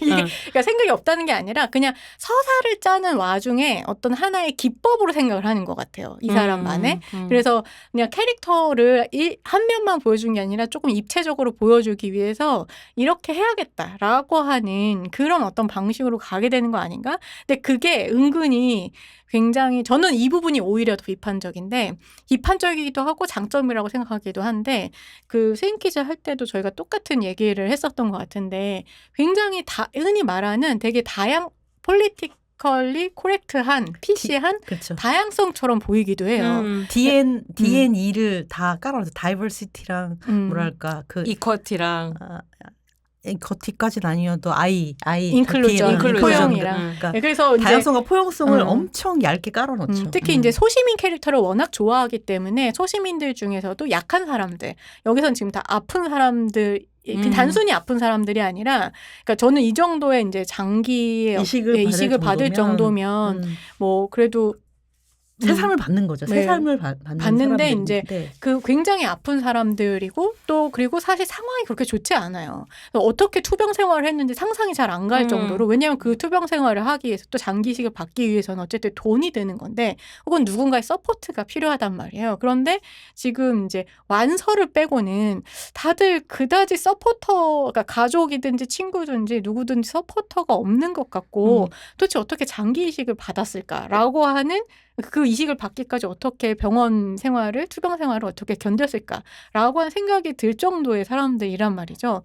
근데 이제 그런 어떤 그래서 다양한 취약한 사람들, 다양한 계급의 사람들, 뭐 해서 고립된 청년이라든가 아니면은 정말 아파서 왕따였던 소녀라든가 뭐 아니면은 되게 사이비 종교에 끌려가가지고 착취받는 이제 중간 관리 계층이라든가 이런 식의 아니면 이제 그 또 다른 고립된 우울증 걸린 중년의 여성이라든가 뭐 이런 어떤 여성들을 다 포함시키면서 이런 사람들 포함시키면서 이제 이 다양성을 그냥 골고루 포진하는 아주 기계적인 그러니까 배분과 다양성을 보여주는 게 장점인데 사실 그 와중에 어떤 성찰이라든가 사회적인 어떤 배경에 대한 왜 그렇게 됐을까? 근데 심지어 그거를 1987년 민주화 운동, 그다음에 거제도 포로수용소 이런 엄청 거대한 역사적 사건들을 안에 넣는다는 것도 좀 신기해요. 그러니까요. 그래서 그리고 뭐 한편으로 이 영화에서 보면 빌런을 새신교 교주로 설정을 했는데 한국 사회를 엄청나게 뒤흔들었던 여러 사건들이 있잖아요. 세월호 애 배경이 되기도 했고, 그러니까 그것뿐만이 아니라 또 뭐랄까 뭐 성착취와 관련된 그런 코로나 시기에 있었고 그런 엄청나게 여러 가지 한국 사회를 시대적으로 흔들었던 사이비 종교라고 하는 걸 여기서도 어떻게 보면 그냥 단순하게 대기업 자본인 것처럼 그렇게 깔아놓은 것들 있죠. 그러니까 새 영화에서 공통적으로 보여지는 시대적인 어떤 아픔이라든지 이데올로기 장으로 분석할 수 있는 또 정치적으로 해석할 수 있는 것들을 너무 얇게 배경화한 것이 엄청 단점일 수도 있다. 그러니까 그 허약성 캐릭터가 진짜 중요하잖아요. 그 김희원이 연기한 김희원 배우가 허약성 간을 이식받는 힐러 캐릭터. 거기가 바로 자본의 아주 뭐라 해야 될까요? 지금 현재 안전사고가 산업재해가 계속해서 반복해서 일어나고 있고 그것이 어떻게 보면 자본주의의 정말 폐해를 그냥 아주 단적으로 드러내주고 있는 전혀 인간적이지 않은 전혀 인간을 착취하고 인간을 정말 그냥 거의 그냥 쉽게 폐기하는 뭐 이런 어떤 방식의 자본주의의 모습을 보여주기 때문에 이게 그냥 단순히 사이비 종교가 아니라 사이비 종교 플러스 이 결국은 자본인 거잖아요. 거대 자본이라고 그게 좀 하는. 재밌다고 생각한 건 그런 거였어요. 그러니까 자본의 문제는 사이비 종교 때문에 자본의 문제가 생기는 게 아니라 빵 만드는 회사가 배 만드는 회사가 사람을 죽게 내버려 두고 죽어도 책임지지 않는 이런 게 문제인데 그러니까 은유라고 볼 수도 있죠. 다 사이비 종교 같은 거야라고 해버릴 수도 있지만 한편으로는 여기는 사이비 종교니까 일어나는 일이야처럼 보이게 되는 것은 아닌가? 이런 생각도 좀 드는 거예요. 정말 정확한 저도 진짜 그렇게 느꼈는데 그래서 이 문제를 막 섞어버려요.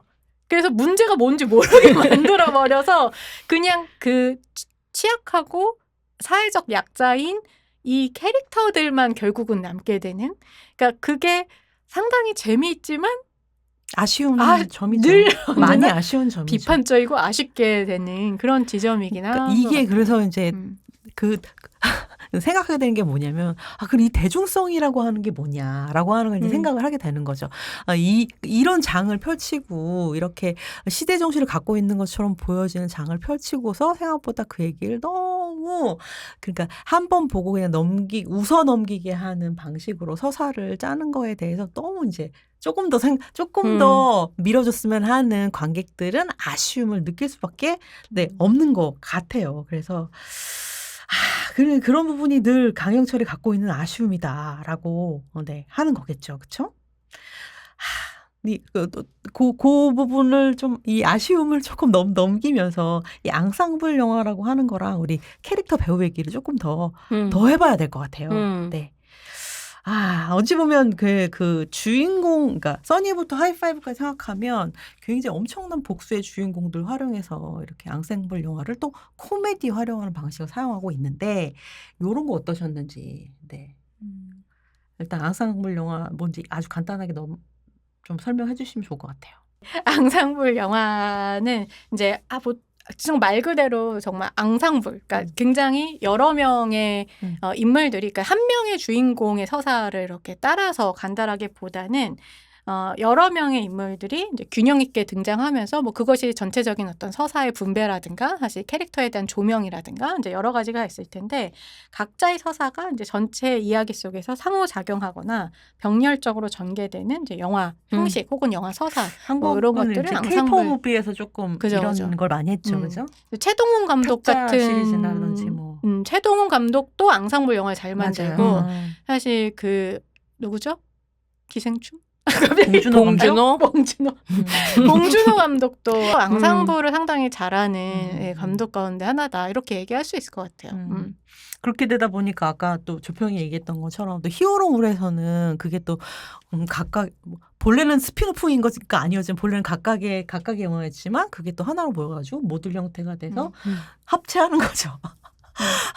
덕수영지 합체하듯이 합체해가지고 또 새로운 방식으로 영화를 만들 수도 있고 해처모여 할 수도 있고 프리퀄을 찍을 수도 있고 그다음에 스피노프 시리즈를 찍을 수도 있는 산업적으로는 굉장히 아주 영리한 영화 중에 하나라는 생각이 들어요. 컨텐츠 양산에 상당히 좋은 어떻게 보면 영화라고 하는 건 또 드라마 시리즈랑은 다른데 영화 같은 어떤 시리즈성을 가질 수 있는 가장 최적합한 형태이기도 한 것 같고. 그래서 이제 이 영화 같은 경우에는 그 앙상블에서도 그러니까 각 개인의 개성도 되게 흥미로운데 어떤 장기를 받았느냐에 맞아. 따라서 능력도 되게 달라지고 그래서 뭐 태권 소녀 이재인 같은 경우에는 박완서라는 이 캐릭터지만 이재인 씨가 박완서를 따서 만들었대요. 그러니까 박완서 작가 이름을 가지고 왔다는 거에 책장에 꽂혀 있는 박완서 책을 보고 이름을 막 이렇게 막 지으신다. 너무 한없이 가벼웠다. 너무 좋다. 안재용이 맡은 박지성은 박지성을 따서 축구 선수 박지성을 따서 만들었다고.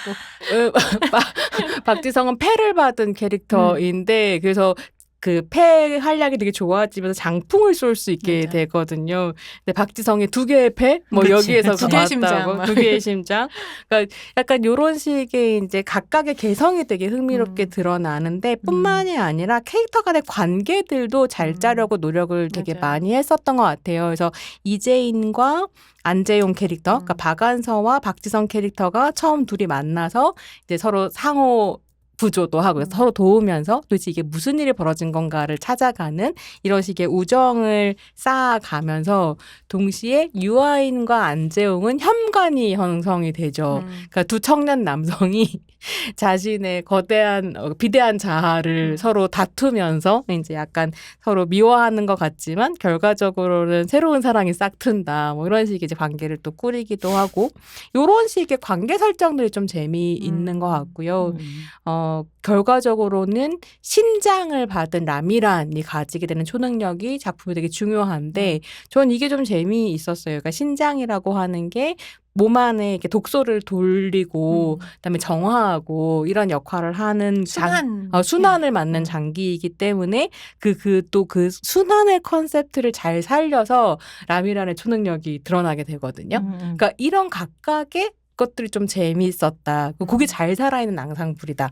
이런 걸 좀 볼 수 있을 것 같아요. 그래서 저는 좀 아까 얘기하신 것처럼 선녀 캐릭터, 라미란 배우가 맡은 선녀 캐릭터가 좀 아쉬운 것 같아요. 이 능력이 저는 조금 일찍 드러났어야 됐다. 너무 지나치게 반전을 위해서 숨겼다. 왜냐하면 이게 결국은 그런 장기라고 하는 컨셉이 그렇잖아요. 이게 결국 장기가 부분이 모여가지고 결국은 몸을 만들고 몸 전체를 어쨌든 기능하게 만드는 것이기 때문에 얘네들이 결국은 합체할 것이다. 언젠가는 이거를 결국 기대한단 말이죠. 사람들은. 근데 이런 합체가 잘 안 드러나요. 이게 아마도 2편을 이제 뭔가 예상하고 여기서 이제 이렇게 풀어놓느라고 그런 것 같은데 2편이 아니야. 나는 꿈은 엄청 컸을 거라고 생각해요. 사실은. 그렇죠. OTT까지 간다. 좀 꿈이 컸을 거라고 생각해. 시리즈. 그래서 그런지 이 선녀 캐릭터 너무 좀 능력이 늦게 드러나고 요 선녀가 이렇게 연결해서 이렇게 이 사람들의 힘을 되게 합체하고 다 같이 쓸 수 있게 한 사람에게 몰아주는 이런 어떤 순간들 이런 순간들이 저는 제일 재밌었거든요. 그러니까 선녀가 제 5원선대. 그러니까 이렇게 힘이 없는 것 같지만 사실은 이 사람으로 인해서 어마어마한 힘을 만들 수 있는 거잖아요. 어떻게 보면 얘네들 다 거느리고 다니는 건 완서가 이렇게 거느리고 완서가 리더죠, 리더. 거느리는 것처럼 보이는데 심장은 사실은 그 엄청난 백그라운드가 되는 건 사실은 우리 그 선녀였었어야 되는데 그 밸런스가 좀 안 맞아요. 맞아요. 그러니까 장기 A 심장과 뭐 간과 폐가 그냥 이거 플러스가 아니라 이것이 더 큰 증폭되는 힘을 갖게 해줄 수 있는 건 결국은 선녀여서 이 캐릭터의 사용이 조금 저는 전체적으로 좀 아쉽다. 그랬을 때 더 앙상블이 굉장히 잘 드러났을 텐데 뭐 이런 생각이 들긴 했었던 것 같아요. 그리고 저도 재밌었던 건 김희원 배우가 사실 되게 재미가 있었거든요. 나 너무 좋아. 왜냐하면 지금 40대 중반 남성으로 보여지는데 그럼 그 사람이 이렇게 꼰대가 아니긴 힘들거든요. 근데 너무나도 그 40대 남성성을 엄청 탈각한 방식으로 사실 어떻게 보면 뭐랄까 이 라미란이라고 하는 배우가 등장을 했을 때는 뭐 연배도 그렇고 모든 게 이제 어머니처럼 모든 걸 뭐 덜 보고 뭐 나발이고 뭐 그다음에 뭐 다 엄마처럼 막 이렇게 아줌마스럽게 할 것 같은데 라미란은 그걸 완전 뺐어요. 그게 없어요. 라미란이 실제로 이 캐릭터를 선택했을 때 싱글 여성이어서 너무 좋았다라고 얘기하거든요. 그 반대로 이 뭐랄까 돌봄이라든지 케어라든지 이런 것들을 담당하고 있는 건 김희원이거든요. 힐러 역할을 하기도. 간을 이식받았기 때문에 하고, 힐링이 되는 거죠. 연배랑 이런 게 다 다른데 여기서 사실은 그 꼰대스러 쓰는 이 두 명은 반말을 하거나 꼰대 짓을 하진 않아요. 둘 다. 네, 그 포인트가 되게 신기했던 것 같아요. 그래서 그리고 너무 또 코믹했던 것 중에 하나가 우리 그 약소원이 되고 싶은 게 간호조무사였다라고 하는 거. 그 시험 준비를 계속 하거든요. 힐러로 사실은 어떻게 보면 더 큰 더 큰 어떤 야망을 음. 끌 수도 있는데 이 40대 아저씨 치고는 하고 싶었던 게 되고 싶었던 게 아니라고 나는 강원도 보사 하고 싶다고 하는 게 너무 재밌었어요. 잠깐 스포일러를 하자면 이게 이 김희원 캐릭터의 너무 중요한 설정이어서 이제 그 사이버 교주가 5명의 능력을 다 흡수해가지고 신이 되려고 했지만 결국 실패한단 말이에요. 그리고 난 다음에 이 김희원을 말하자면 유혹해요. 그러니까 나는 이제 실패했지만 너는 만지면 사람들이 나으니까 너 나랑 같이 손잡고 사이버 교주로 거듭나자. 신구님께서 이제 그렇게 이야기를 하는데 이 사람이 그 능력을 그런 방식으로 사기꾼처럼 쓰는 것을 거부하고 그쵸. 나는 간호사가 될 거다. 라고 이렇게 얘기하는 거죠. 그래서 사실은 직업인으로서 거듭나는 그러니까 직업인으로 사람을 소심이 살리고 그러니까. 돌보는 일을 하겠다라고 얘기하는 게 저는 되게 중요한 부분이었던 맞아요. 것 같고 사실 그런 점에서 좀 재미있는 부분들이 있었다 이런 생각이 들었어요. 그래서 사실 제가 별로 안 좋아했던 히어로물 중에 하나가 경이로운 소문이라는 작품이었거든요. 웹툰 원작을 가지고 있고 다리를 저는 이제 10대 청년 남성이 원하지도 않는데 이 사람은 기절해 있는 상태에서 히어로들이 와가지고 얘 다리를 고쳐줘요. 그리고 막 얘가 소문이가 막 나는 다리가 나았어요. 그래서 울면서 뛰어다니고 이런 장면들을 보여주면서 장애를 굉장히 문제적인 것으로 그리고 이거를 극복한 것이 마치 초능력인 것처럼 이렇게 그리는 방식에서 이 작품을 별로 안 좋아했던 것 같아요. 그러면서 동시에 이 경이로운 그러니까 소문이가 같이 일하고 있는 이 초능력을 가진 히어로 집단을 조력하는 또 부자가 나오거든요.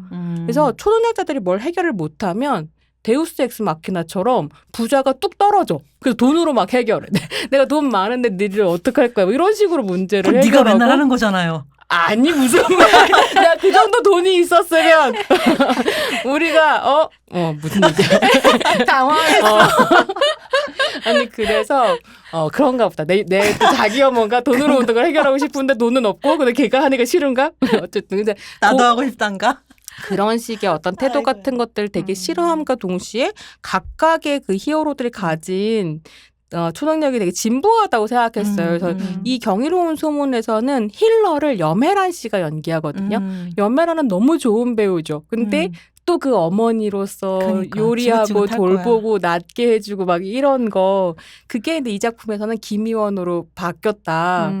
근데 그랬을 때 이 김희원이라는 캐릭터가 아까 이제 심평이 40대 중반의 남성인데 이렇게 꼰대 같지 않을 수가. 근데 그게 작품 안에서 약간 설득력을 가진다고 저는 생각하거든요. 이 사람이 FM이기 때문에 사람을 대하는 방식도 그러니까 그 윤리로 대하는 거예요. 맞아요. 가장 윤리적이에요. 그러니까 그래서 오히려 그의 어떤 선함이라고 하는 게 FM적인 성격과 만나면서 나에게 설득력을 가졌다.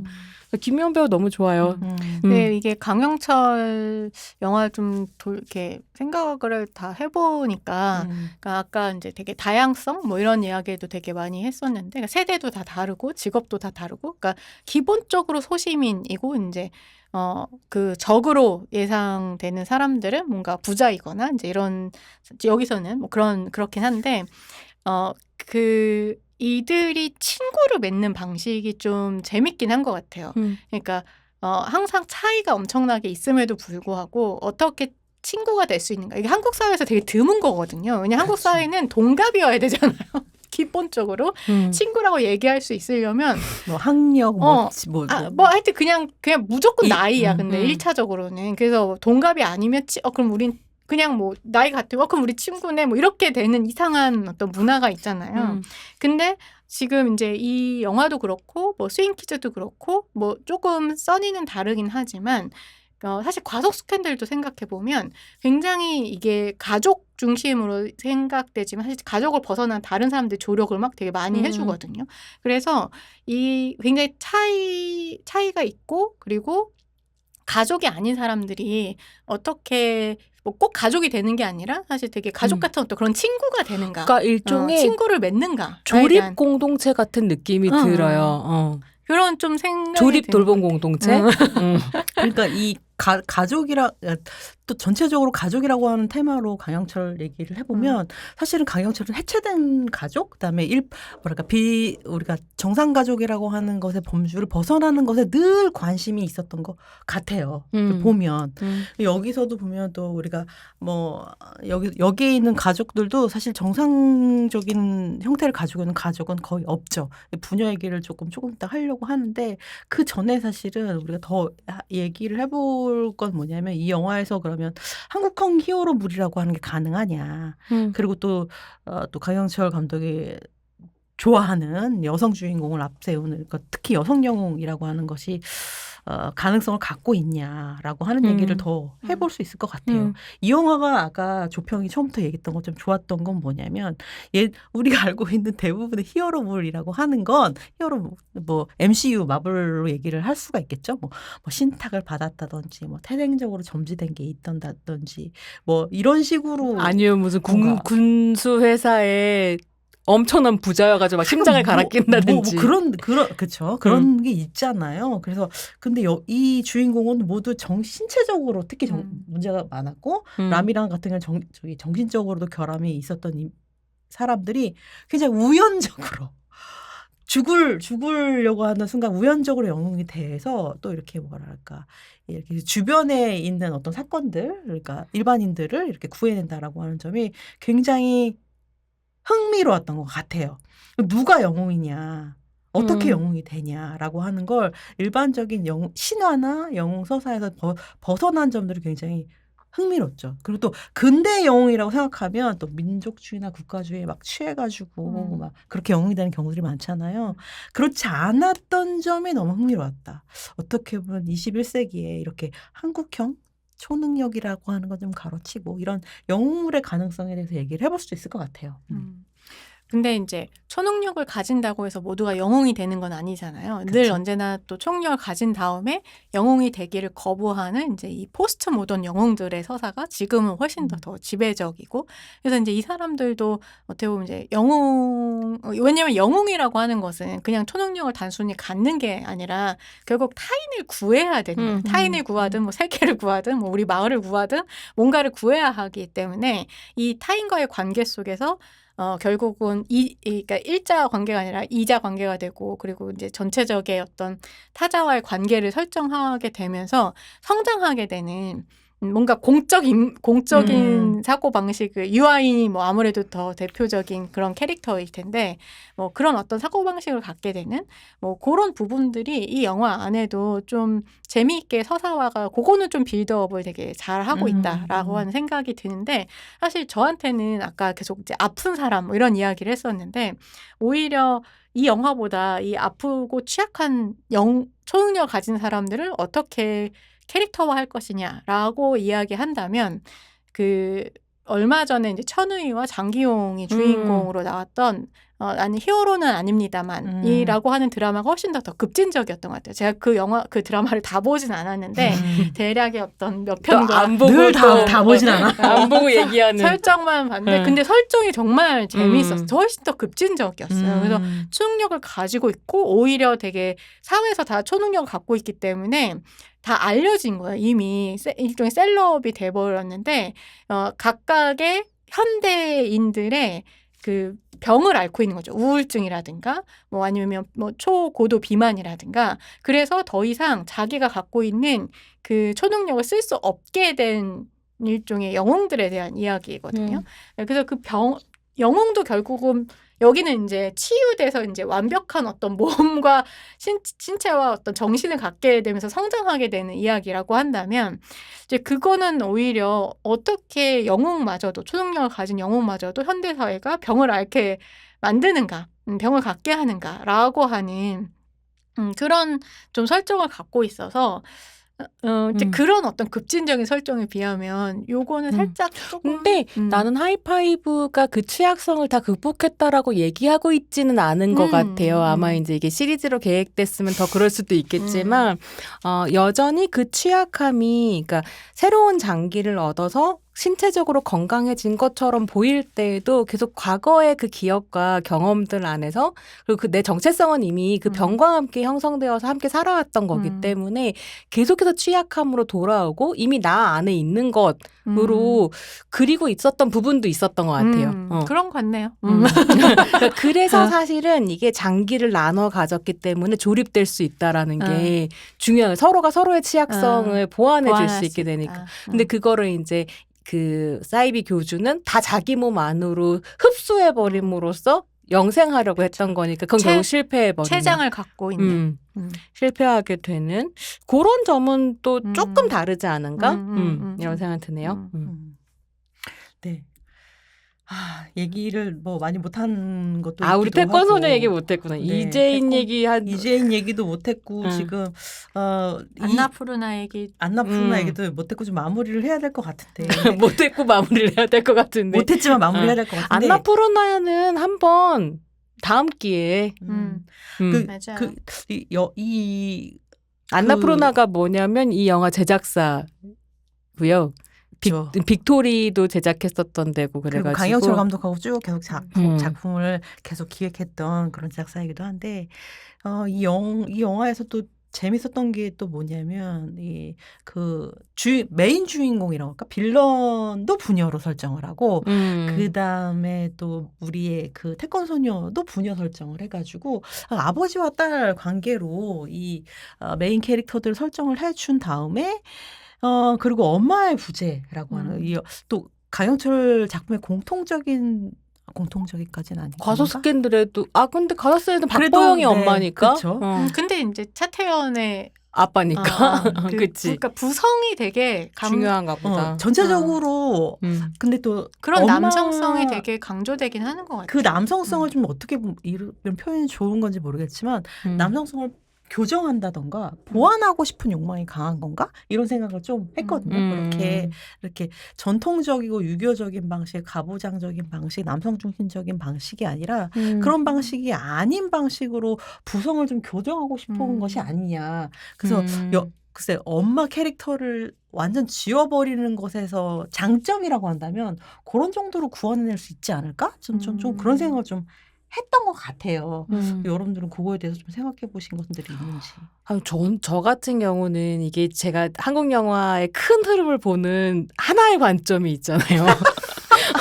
없어지지 않는 하나의 관점. 21세기 이후에 한국의 천만 영화들은 아빠뽕이 지배하고 있다. 근데 사실 영화들을 보면 정말 엄마가 하나도 없거든요. 아니면 뭐 하나도 없지 않아요. 아니 천만 영화 거의 천만 없고 영화. 잘 없고 엄마가 등장을 할 때에도 사실은 서사에 되게 중요한 동기부여자로서는 등장하지 않고 예컨대 택시 운전사처럼 굳이 아빠가 혼자일 필요가 없는 영화에서도 아빠가 딸 하나만 키우고 있고 계속 이런 식의 설정들이 반복된다. 이거에 대한 고민을 좀 가지고 있거든요. 그래서 그런 흐름 안에서 이 작품을 보면 또 엄마 없어? 이런 생각이 들지만 사실 각각의 개별 작품들은 개별 작품들로 평가해야 되는 것은 아닐까라는 고민은 좀 있어요. 근데 왜 이렇게까지 엄마가 없어야 하는가는 좀 이상한 징후기는 하죠.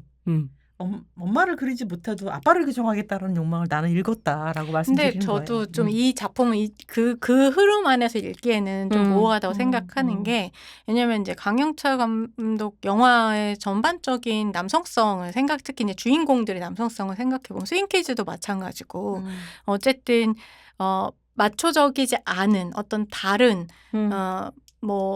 그쵸? 그게 뭐라고 얘기할진 잘 모르겠는데. 그래서 나는 교정이라고 표현했는데. 근데 그게 엄마가 없어야만 그걸 교정할 수 있다고 한다면 그것도 이상한 거잖아. 그렇죠. 그래서 좀 이상해 보이는 거. 여성 파트너들을 이렇게까지 적극적으로. 근데 왜냐면 근데 되나. 저는 그게 이성애적인 가족을 만드는 순간 사실 서사 짜기가 상당히 어렵다는 생각은 들거든요. 전통적인 젠더 역할에 묻히지 않나. 그쵸. 이렇게 생각했던 차라리 것 같기도 하고. 그러니까 엄마가 주인공인 영화를 생각해 보면 대부분 남편이 많이 없어요. 그러니까 한쪽에 포커스를 맞추거나 하려면 이게 한쪽이 아예 좀 부실하거나 없거나 하는 서사가 훨씬 더 쓰기가 쉬운 거죠. 그러면서도 참 소녀 주인공들, 10대 주인공들한테 여자 주인공들한테 엄청난 힘을 주는 게 굉장히 재밌다는 생각이 좀 들어요. 그래서 나는 근데 이제 그러니까 엄마 없는 서사의 고민은 뭐냐면 엄마가 없고 아들이 없다는 점이거든요.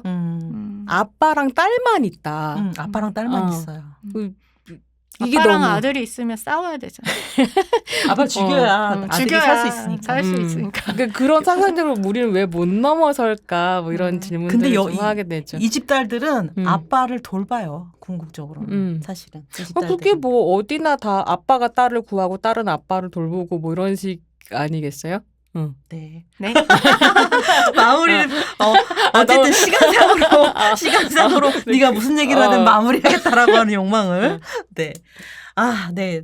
다 또 어쨌든 우리가 준비한 것들 중에 대부분 다 소화를 했는데 나도 제가 왜냐면 이거 때문에 유튜브도 엄청 봤거든요. 우리 또 라미라하고 이재인이 나오는 유튜브를 엄청 봤는데 그 얘기를 못했네요. 네, 어쨌든. 아니 이재인 너무 훌륭해. 요즘 미지의 서울을 보기 시작했는데 거기에 박보영이 어린 주인공이고 시절. 박보영 어린 시절로 나오셨죠. 이재인 배우 나오는데 잘하죠. 두 배우 다 너무 좋더라고요. 근데 진짜 둘이 안 닮았는데 그럼에도 불구하고 이재인 배우가 너무 잘해서 설득이 되더라고요. 자, 그만들 하시고요, 여러분. 네, 갑시다.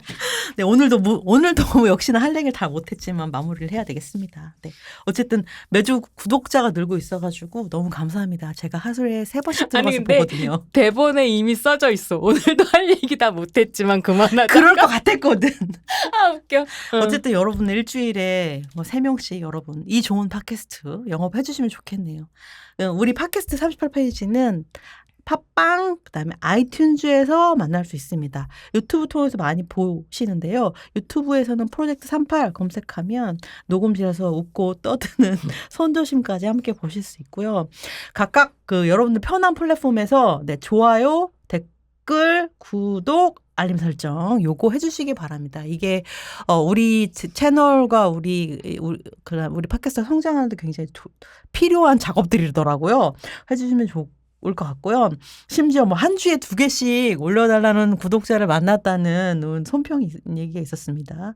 그리고 또 매번 우리 댓글 달아주시는 구독자님들 또 손평 사인회 이렇게 등장해 주시는 구독자님 조평도 강의실에서 주로 만난다고 하는데 구독자님 너무 감사합니다. 어쨌든 여기에다가 또 손조심에게 힘을 더 주시고 싶으신 분들은 팟빵에서 여러분 에피소드 후원이나 정기 후원을 할 수 있거든요. 이것도 저희한테 너무 필요한 정기 후원을 할 수 있어요? 할 수 있어요. 네.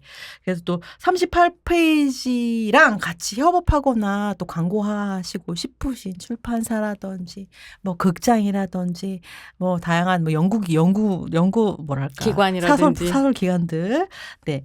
우리 이메일 project project 38 gmail.com으로 연락해 주시면 좋을 것 같습니다. 네. 그러면 흘러보낸 페이지 속 어딘가에 머물러 함께 들여다보고 생각하고 나누는 시간 38페이지. 지금까지 손 심이었습니다. 네, 안녕. 다음 시간에 만나요.